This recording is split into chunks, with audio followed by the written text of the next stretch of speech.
नमस्ते बच्चों, मैं दीपा जैन आप सभी की हिंदी शिक्षिका आज आपके समक्ष प्रस्तुत हूँ कक्षा 7 का पाठ 13 लेकर, जिसका शीर्षक है एक तिनका और इसके कवि हैं अयोध्या सिंह उपाध्याय हरिओद। अयोध्या सिंह उपाध्याय का जन्म 15 अप्रैल 1865 को निज़ामाबाद, आजमगढ़, उत्तर प्रदेश, भारत में हुआ था और इनका निधन 16 मार्च 1947 को हो गया था। इन्हें हम हरिओद उपनाम से पुकारते हैं।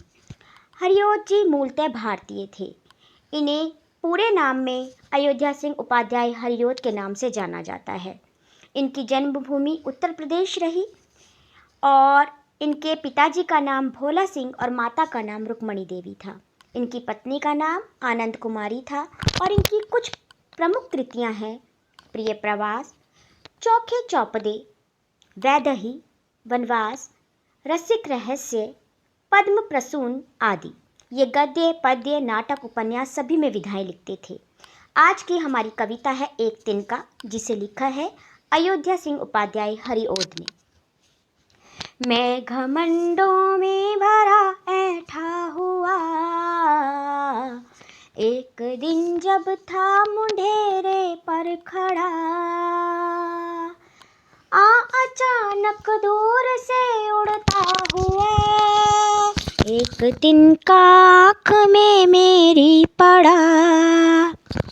मैं घमंडों में भरा ऐठा हुआ, एक दिन जब था मुंडेरे पर खड़ा, अचानक दूर से उड़ता हुआ एक तिनका आँख में मेरी पड़ा, एक तिनका आँख में मेरी पड़ा। मैं झिझक उठा हुआ बेचैन सा, मैं झिझक उठा हुआ बेचैन सा, लाल होकर आँख भी दुखने लगी, मूठ देने लोग कपड़े की लगे, ऐठ बेचारी दबे पाँव भगी। मैं झिझक उठा हुआ बेचैन सा, लाल होकर आँख भी दुखने लगी, मूठ देने लोग कपड़े की लगे, मूठ देने लोग कपड़े की लगे, ऐठ बेचारी दबे पाँव भगी, ऐठ बेचारी दबे पाँव भगी। जब किसी ढब से निकल तिनका गया, जब किसी ढब से निकल तिनका गया, तब समझनी यूँ मुझे तानी दिए, ऐठता तू किस लिए इतना रहा, तब समझने यूँ मुझे तानी दिए, ऐठता तू किस लिए इतना रहा, एक तिनका है बहुत तेरे लिए। जब किसी ढब से निकल तिनका गया, तब समझने यूँ मुझे ताने दिए, ऐठता तू किस लिए इतना रहा, एक तिनका है बहुत तेरे लिए, ऐठता तू किस लिए इतना रहा, एक तिनका है बहुत तेरे लिए। तो आइए बच्चों, अब कविता का भावार्थ और सरलार्थ जान लेते हैं। मैं घमंडों में भरा ऐठा हुआ, एक दिन जब था मुंडेरे पर खड़ा, अचानक दूर से उड़ता हुआ एक तिनका आँख में मेरी पड़ा। मुंडेर होती है बच्चों छत के ऊपर जो बाउंड्री बनाई जाती है, हम उसको नीचे गिरने के लिए जो बचाने के लिए बनाते हैं उसको कहते हैं मुंडेर। तो जो ये पंक्तियाँ हैं ये हमारी पाठ्य पुस्तक वसंत भाग 2 में संकलित कविता एक तिनका से ली गई है और इसके कवि हैं अयोध्या सिंह उपाध्याय। और वो इसमें बताते हैं कि किस तरह अहंकारी जो होता है उसका घमंड चूर करने के लिए, घमंडी का घमंड चूर करने के लिए एक तिनका ही बहुत होता है। वो कहते हैं कि मैं अपने घमंड में चूर कि मुझसे बड़ा, मुझसे बलवान कोई नहीं है, ऐसा सोचकर अपनी मुंडेर यानी छत के किनारे पर खड़ा था, तभी दूर से उड़ता हुआ और उनकी आंख में आकर गिर गया। बच्चों, मैं आपसे इससे पहले एक प्रसंग बताना चाहूँगी।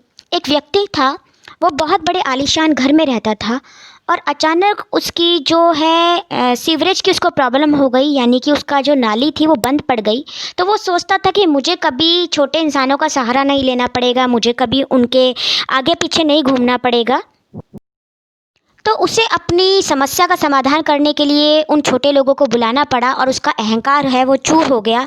इसी तरह से हमें बच्चों किसी भी व्यक्ति को छोटा या तुच्छ नहीं समझना चाहिए कि ज़मीन में बड़ा हुआ पत्थर है, हम उसको लात मारते हुए चलते हैं, ठोकर मारते हुए चलते हैं, क्या पता वो जाके हमारी ही आँख में उड़ के वापस आ जाए और हमें तकलीफ़ दे। तो ये जो छोटी सी कविता है, ये पूरी कविता हमें बार बार इसी ओर संकेत करती है कि एक छोटा सा तिनका भी आदमी का घमंड चूर करने के लिए बहुत है, काफ़ी होता है। और इस पद्यांश का भाव क्या है कि अहंकार में डूबे व्यक्ति को सही मार्ग दिखाने के लिए सिर्फ एक छोटा सा तिनका जो है वो काफ़ी है। तो कविता में आगे चलते हैं। मैं झिझक उठा हुआ बेचैन सोआ, लाल होकर आंख भी दुखने लगी, मूठ देने लोग कपड़े की लगे, ऐंठ बेचारी दबे पाँव भगी। अब देखिए, जब किसी की आंख में कोई तिनका जाता है तो क्या होता है, वो बेचैन हो जाता है और उसकी आंख में ना बार बार जलन होने लगती है, तकलीफ़ होने लगती है और आंख लाल हो जाती है, क्योंकि आंख में से जब तक वो तिनका नहीं निकलता वो बार बार रगड़ता है उसको और उसकी आंख लाल हो जाती है। और उसके लिए लोग जो हैं कपड़े की मूठ लगाते हैं, कपड़े को हम इकट्ठा करके उसको मुँह से भाप देकर उसकी आँखों पर लगाते हैं, उसे बोलते हैं मूठ देना। तो कवि की आँखों पर भी उसके जो प्रियजन थे वो मूठ देने लगे और किसी तरीके से, किसी ढब से वो तिनका उसका निकाल लिया गया। ठीक है, ढब यानी होता है तरीका। तो कवि जब परेशान होकर, बेचैन होकर इधर उधर देखने लगा तो उसकी जो प्रियजन थे वो आए और उन्होंने मूठ यानी कि कपड़े का जो है छोटा सा गठरी बनाकर उसकी आंख पे लगाया और उसकी आंख का तिनका निकालने में उसकी मदद की।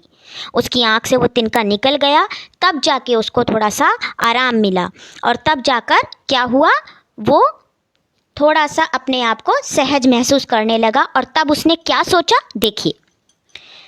जब किसी ढब से निकल तिनका गया, तब समझने यूं मुझे ताने दिए, ऐठता तू किस लिए इतना रहा, एक तिनका है बहुत तेरे लिए। इन पंक्तियों में कवि क्या कहना चाहते हैं कि अहंकारी व्यक्ति का अहंकार तोड़ने के लिए सिर्फ एक तिनका ही काफ़ी होता है। जैसा कि कवि के साथ हुआ, वो अपने आप को बहुत बड़ा, बहुत महान, बहुत बलवान समझ रहा था, लेकिन अचानक दूर से उड़ता हुआ एक तिनका आया और उसकी आंख में गिर गया और उसे परेशान कर दिया। तिनका निकलने पर उसकी समझ में आया और उसकी आत्मा ने उसे धिक्कारा कि तू इतना अहंकार, इतना घमंड किस लिए कर रहा था, किस लिए अकड़ रहा था। एक छोटे से तिनके ने तेरे को विवश कर दिया, तेरे को मजबूर कर दिया और दूसरे लोगों ने आकर तेरी मदद की, उन्होंने मूठ लगाई तेरी आंख से की, तब जाकर तेरा तिनका वहाँ से निकला। तो इसका भाव क्या होता है बच्चों, अहंकारी मनुष्य एक तिनके के आगे कितना विवश था ये आपने देख लिया। ये अहंकार हमें नहीं करना चाहिए, हमें किसी को छोटा बड़ा नहीं समझना चाहिए। अहंकार को नष्ट करने के लिए एक छोटा सा तिनका बहुत होता है। हमें कभी किसी को तुच्छ, किसी को छोटा, किसी को व्यर्थ नहीं समझना चाहिए। पता नहीं कब कौन कहाँ कितना हमारे काम आ जाए। धन्यवाद बच्चों।